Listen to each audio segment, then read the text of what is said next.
ঈশ্বরগঞ্জে মাল বোঝাই ট্রাক উল্টে রাস্তার পাশে। জে টিভি, জনতার টিভি। আসসালামু আলাইকুম।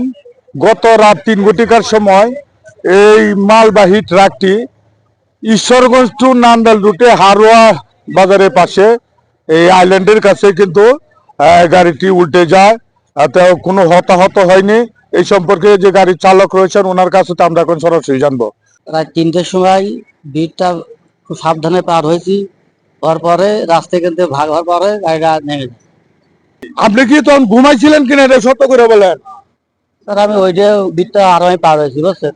তারপরে এখানে এসে রাস্তাটা ভাগ পরে গাড়ি চলে আসে। এই গাড়িটা কই থেকে আসছিল, কোথায় গেল? গাড়িটা আশুগঞ্জ থেকে আসছে। কি মাল ছিল? কুড়া ধানের কুড়া যাবে হচ্ছে জামালপুর। তখন এনে উল্টিল কি জন্য? উল্টিল স্যার গাড়িটা মনে করেন যে রাস্তা ভাগার পরে এই চাকা একটা নেমে গেছে।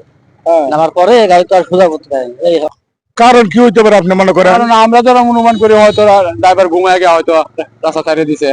অধিকাংশ দুর্ঘটনার মূল কারণ চালক অসচেতন হওয়া, এমনকি তারা ঘুমে যাওয়ার কারণে। আমরা যারা গাড়ি চালাই অবশ্যই যখন ঘুম আসবে আমি মনে করি তখনই ঘুমিয়ে কোথাও তারপর গাড়ি নিয়ে বের হন, না হয় একটি দুর্ঘটনা সারা জীবনের কান্না।